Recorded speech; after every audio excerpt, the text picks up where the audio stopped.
ब्रह्मा शिव जी निवास करते हैं। ब्रह्मा जी को सुना रहे हैं, ब्रह्मा जी तो चौंक पड़े। कहा प्रभु ये तो महालिंग जो है, बिंदुनाथ महालिंग है प्रभु, ये किस शिवालय में है? अब ब्रह्मा जी की जिज्ञासा जानने किस शिवालय में है प्रभु? भगवान शिव जी कहते हैं इशारा करके, देहं शिवालयं प्रोक्तं सिद्धिदं सर्वदेहि नाम। क्या देह शिवालय? देह क्या है? शिवालय। समझते हैं? किसके द्वारा निर्मित? प्रभु ने बनाया। इस शिवालय को किसने? प्रभु ने। जो प्रभु रामचंद्र जी ने कहा, बड़े भाग मानुष तनु पावा, सुर दुर्लभ सब ग्रंथ गावा, साधन धाम। धाम शब्द आया है। आप लोग जाते हैं वैद्यनाथ धाम, जाते हैं कि नहीं? अब भगवान रामचंद्र जी शिव जी भगवान का साधन धाम महालिंग इसके अंदर में। और तब दौड़ते हैं कहाँ? सत्संगी लोग भी जाते हैं। हम तो गए थे वहां सत्संग करने के, सत्संगी का घर ब्रह्मानंद बाबा शरीर छोड़ दिए ना, उनका बेटा बहुत बढ़िया बड़ा घर, उसके गृह प्रवेश में हम गए थे मनियारपुर से लौटने के बाद। वहां गए थे घूमने के लिए, बहुत संकीर्ण जगह है। हम गए, हमको मन नहीं लगा। इतना प्रबंध अंट देखे होते हुए वहां शादी विवाह पढ़ना चिन्ना यही सब हो रहा है, सत्संग भजन वहां नहीं है। भगवान शिव जी कहते हैं यह शिवालय है, समस्त प्राण मनुष्य को इसके अंदर में सिद्धि मिलती है। इसीलिए भगवान रामचंद्र जी कहते हैं साधन धाम। और क्या है? सबसे बड़ी बात क्या है? मोक्ष कर द्वारा। ये तो सबसे मोक्ष करो। मोक्ष माने यह जो जन्म और मरण के चक्र में हम फंसे हैं, बंधे हैं, स्वतंत्र नहीं हैं, जन्म मरण का दुख बराबर भोगना पड़ता है। सो उस सब जन्म मरण से छूट जाने के लिए इसमें 10वां द्वार मोक्ष कर द्वारा, उसका नाम है, वो दरवाजा भी इसके अंदर में भगवान ने फिट कर दिया है, लगा दिया है। कहिए और सब शरीर में द्वार नहीं है, इस शरीर में 84 लाख किसी में जो जाना आना होगा, कितना दुख भोगना पड़ेगा माता गर्भ में। कल जो बच्चा जन्म हुआ, हम जब आए बाहर से गए देखने के लिए बचवा बाछा लिए रूप को, कहाँ था पहले? जन्म के पहले कहाँ था वो? पेट में। कहिए पेट में जब तक था तब तक उसको स्वतंत्रता थी देखने का, देखने की स्वतंत्रता, हाथ चलाने की, हाथ तो है ये नहीं, पांव चलाने की स्वतंत्रता थी, कुछ भी करने की स्वतंत्रता थी माता के पेट में। उसको सुस्त, एकदम सुस्त सिमटा हुआ शरीर बाहर निकला, देखता है, बोलता है, पांव चलाता है। आज तो भूल गए न, उसकी माँ जो आई तो माँ को उलट उलट देखे, अपनी भाषा में बोले, अगर उठो न रे, उठो न रे, तो थोड़ी देर उठ के खड़ा हुआ। खड़ा हो तो कूदना भी, रस्सी बंदी है, कूदता था वहीं पर, गर्भ में कूदेगा, वही स्वतंत्रता थी। हवा पानी सब कुछ नहीं, इतना पैक था। अब सोचिए 9-10 महीनों तक अभी किसी आदमी को पकड़ के रखा जाए जेल में ही नजरबंद में, कितना कष्ट होता है। नजरबंद कितना कष्ट होगा, सोच लीजिए। अभी डरना है, डर उत्पन्न करना सब होगा, कोई बांटने वाले से लग जाना है, प्रभु भजन में ईश्वर की भक्ति करने, कोई मोक्ष का दरवाजा है। इस जन्म मरण के चक्र से मृत्यु की घड़ी आएगी, मरण काल में जीव को बड़ा कष्ट होता है। किसी को लकवा मार दिया, 6 महीनों तक घसीटन में पड़ा है। कौन? जीव।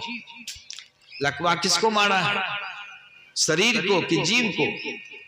शरीर को मारा। जीव ठीक है, देखता है, सुनता है, लेकिन बोलेगा कैसे? मुंह में लकवा है, बोल सकेगा? हाथ में लकवा, हाथ से काम करेगा? विवश फंसा हुआ है तब ना। अगर शरीर से जीव मुक्त हो जाए, स्वतंत्र हो जाए, तो लकवो मारेगा तो शरीर से जीव निकल जाएगा।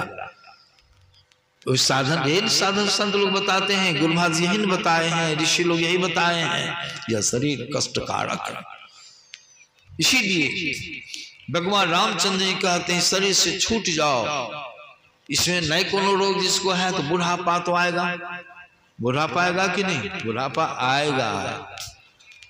उस अवस्था में शरीर काम नहीं करेगा, हाथ कपेगा, सर कपेगा, सब दिक्कत होगी उसमें। इसीलिए भगवान राम कहते साधन धाम मोक्ष कर, मोक्ष का दरवाजा है वो कहाँ में है? शरीर में तो 9 दरवाजे प्रत्यक्ष देखते हैं, लेकिन 9 दरवाजा में से कोई दरवाजा मोक्ष वाला नहीं है। सब दरवाजा कहाँ जाने? नरक में जाने वाला, भव मार्ग संसार की अनेक जोनियों में जाने वाला दरवाजा है। इस द्वार से जीव निकलेगा, उसका कल्याण होने वाला नहीं है। 9 द्वारन 10 4 इंद्र में, इंद्रण में 9 द्वारन 10 4 इंद्रिन में भव दुख सहा हूं अपार। तब कौन दरवाजा है मोक्ष का? भगवान राम जो बोल रहे मोक्ष का दरवाजा बाहर में नहीं है जो झलकेगा, वह दरवाजा है अंदर में। अंदर में भी है ना, तो हाँ अंधकार की पर्दा से वह ढका हुआ है। वज्र कपाल बोर में मैंने सुनाया था, अंधकार का पट लगा हुआ है। अंधकार का पर्दा किसने लगाया है? जम ने। जैसे जीव इधर आया जमराज 10वां द्वार को, उसी द्वार से आए, तुरंत बंद कर दिया वो दरवाजा बंद हो, इधर ही रह गए। तब से इधर से शरीर छोड़ते हैं, आंखें नाक सब इंद्रिय होकर के संसार में आपको रहना पड़ता है। संसार में ही आप रह रहे हैं, 84 लाख जोनी में है, वो दरवाजा तो बंद है। और जब भी शरीर छूटता है तो आंख नाक कान ये द्वार होकर के दरवाजा से निकलते हैं। 10वां द्वार तो बंद है। इसीलिए भगवान रामचंद्र जी ने कहा साधन धाम मोक्ष कर दरवाजा है। ऐसे शरीर को प्राप्ति करके जिस किसी ने मोक्ष के दरवाजा को नहीं खोला, प्रयत्न नहीं किया, प्रयास नहीं किया, इसीलिए शरीर में यही है भक्ति। वह 10वां द्वार खुल जाए, वो 10वां द्वार हो के जीव निकले, जब मोक्ष का दरवाजा खुल जाए उस हो के अगर जीव निकलेगा तो क्या होगा? बोरे मैंने सुनाया है क्या होगा? उस दरवाजे से जब जीव निकलेगा ब्रह्मांड हो करके चलता जाएगा, छूटता जाएगा। उसी द्वार से आए हैं, बंधन पड़ते गया, आने में बंधन पड़ गया। शरीर बंधन स्थूल सूक्ष्म कारण महाकारण और छिद्र होकर जब निकलेंगे तो छूटते निकलेंगे। स्थूल सूक्ष्म कारण और सब शरीर छूट गया, कैवल्य मंडल में चले गए। वहां आपको अपना ज्ञान हो, मैं कौन हूँ? आत्मा। फिर अब जन्म मरण आपका खत्म हो गया। इसीलिए उस छिद्र का नाम है मोक्ष कर द्वार। ऐसे शरीर को प्राप्त करके जिस किसी ने मोक्ष का साधन नहीं किया तो भगवान अपने मुख से कहते हैं सोई परत दुख पावई, सिर धुनि धुनि पछताई, काल ही कर्मेश्वर ही मिथ्या दोष। समझ लीजिए, ये सब ये नहीं है कि रोज रोज सत्संग सुने, मनोरंजन का साधन है, टाइम पास करने का साधन है, बाबा लोग प्रवचन नहीं नहीं। ये सब जो बात सुने हैं, एक दिन हम एक विद्यार्थी को कहे फल्ला काम वो नहीं किया, फल्ला काम करो नहीं किया। उसको बोला कि पूछे क्या जो कहे सो, और उसको दिक्कत हो गई। वहां जो गया हो के वहां नहीं जाओ, अमुक काम उसको हटा दो, चोट लगेगी उसमें, कोई जाएगा तो कपार में ठीक जाएगा।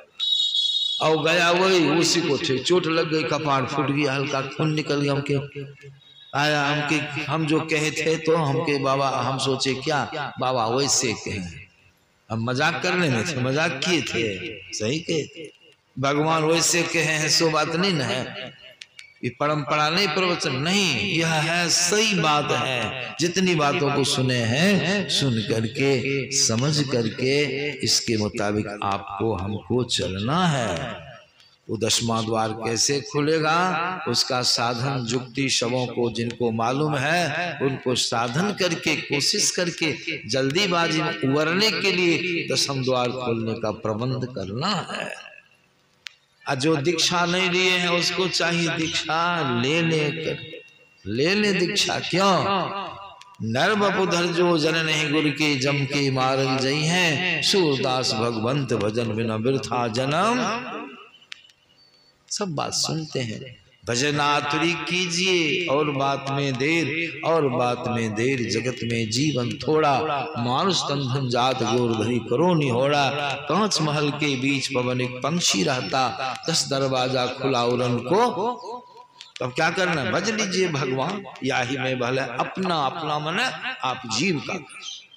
आवागमन मिट जाए, मिटे जन्म की कल्पना, पलटू अटकना कीजिए 84 घर फेर, अब भजन आतुरी कीजिए और बात में। अब एक बात और, भजन करते अगर दसम द्वार नहीं खुला, ध्यान भजन करते, पंचशील का पालन करते, 5 पापों को त्यागते हुए जीवन यापन कर रहे हैं, भजन अगर ठीक पूरा नहीं हुआ, शरीर छूट गया तो निष्फल नहीं होगा। भगवान देखते हैं इसने किया भजन, 5 पाप से अलग रह करके यथासंभव भजन किया, योग साधना किया, ध्यान किया, लेकिन इसका प्रारब्ध कर्म के कारण भजन पूरा नहीं हुआ। तो भजन पूरा करने के लिए भगवान मौका देंगे मनुष्य का। कितनी बड़ी बात। जो भजन नहीं किया, खैनी, गुटखा, शराब, मछली, मांस, अंडा, ताश, शतरंज, गुगली, घाटम, अल्लाह उदल का नाच, सिनेमा में समय बिता दिया, तो जो शरीर छोड़ेगा जमराज तो बूढ़े बहुत गुस्सा में रहेगा।